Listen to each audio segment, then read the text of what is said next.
So in today's podcast, I want to talk about building conversations when you are talking to someone in a consulting firm. Let's assume you're trying to network with someone. You've set up this wonderful call after much heartache of trying to connect with someone. It was a long process, and someone, an associate principal in McKinsey San Francisco, has agreed to talk to you. You're really excited and you want to sound impressive and intelligent, and you spend a lot of time, you spend a whole evening at Starbucks writing down a list of 5 or 6 dazzling questions to just blow her mind away, and you're so excited and you're so prepared.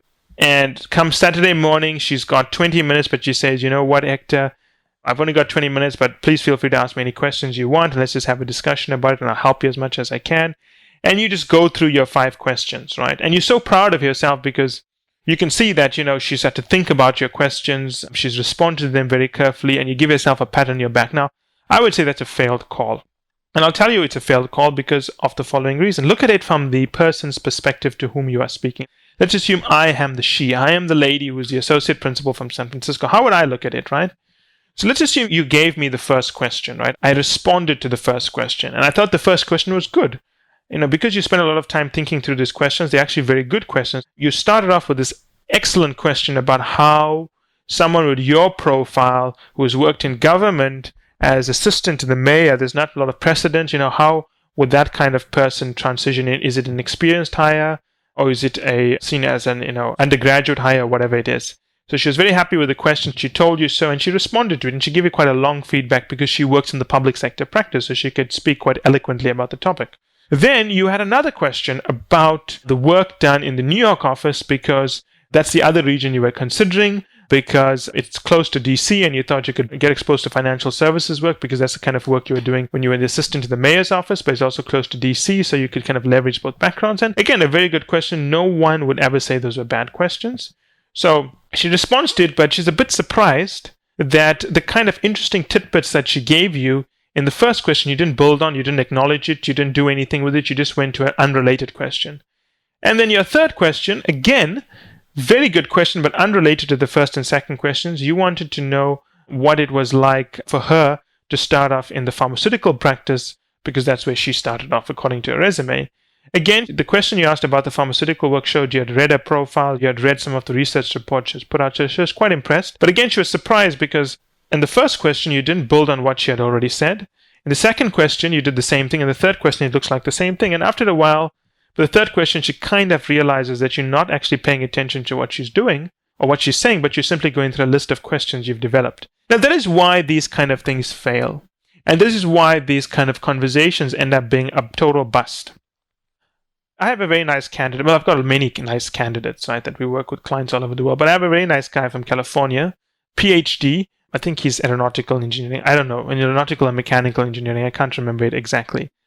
He's got a very nice accent. I think he speaks very well. Very nice style of engaging, I think. Maybe it's the California thing, right? They're just very laid back. But he's got a very nice style of engaging people. And we were doing a few mock calls, and the same thing happened with him.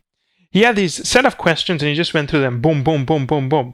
And I'd tell him something interesting in the mock call, but he wouldn't build on it. He wouldn't acknowledge it. He'd just go on to his next point. Now, this is what you need to do when you do these calls with people you don't know. You need to have 1 or 2 excellent launch questions, right? Excellent launch questions to launch the conversation. You need to start with these questions, open with the questions. You need to thank her for the time, ask how much time she has, and just say, well, I have a few things to discuss. If it's okay with you, I'm just going to start, and we can see where this goes. You start with the first question. She will respond, or he will respond to your question by giving you an answer. Now, you have a choice. You can either go to your next question, which is not recommended, or you can listen carefully to what they said and build on it. And that's what a conversation is. It's a dialogue. It's not a monologue. When you are simply going through your questions, it's actually a monologue. You asking what you want and they're giving you what you want. But a conversation is you ask the first question, they respond to it, and based on what they say, you then take the key tidbits of information and you build on it. Let's assume when you asked her about, transitioning in from the mayor's office where you were working on, financial projections and coming into McKinsey's public sector practice, she mentioned something along the lines of, we had a few people that have similar backgrounds and they transitioned in. Rather than going to your next question about New York, maybe you can ask her, do you mind telling me more about those people, what kind of work they did and so on. So you build on the first question. That's the way you have a conversation. You don't just go boom, boom, boom, through all your questions. You build on the first question, which gives you your second question, right? Her response to your second question, you build on that, which gives you your third question. So this is what you got to do. When you have a conversation with someone, you should have 1 or 2 opening questions, right? Then you should have 3 or 4 objectives or messages you want to deliver. Now let's go back to this example. Let's assume the 3 or 4 messages you want to deliver to is that, look, I worked in the mayor's office, but I did hardcore statistical analysis. I wasn't doing some basic modeling here or just collecting spreadsheets. Second, even though I was only 23, I managed a team of 8 people. The third one, I managed very difficult situations.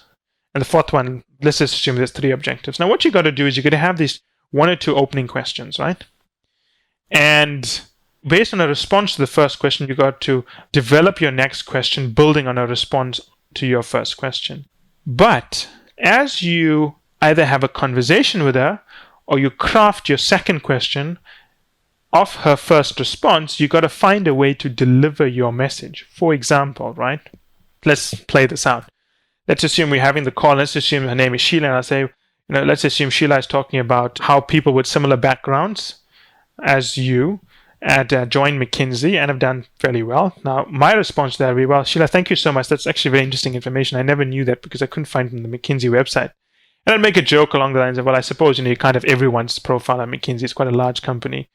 And then I'd say, well, that's fascinating to me. And I wanted to know particularly, I've got quite a lot of quantitative experience because, for example, when I was with the mayor's office, I built the econometric models to forecast a job creation and also to work out job creation per sector, aggregate it up and so on. Did the people who joined McKinsey in my background, did they have similar backgrounds or were they more qualitative in their backgrounds? And, if it was one or the other, how did they progress? And if it was a combination of, how did people in my background progress? So did you notice what I did there? I delivered one of the key messages I wanted to deliver, which is that I'm quantitative. But I didn't just deliver it from the middle of nowhere. I built it in and off the response she gave. And that's what you've got to do throughout.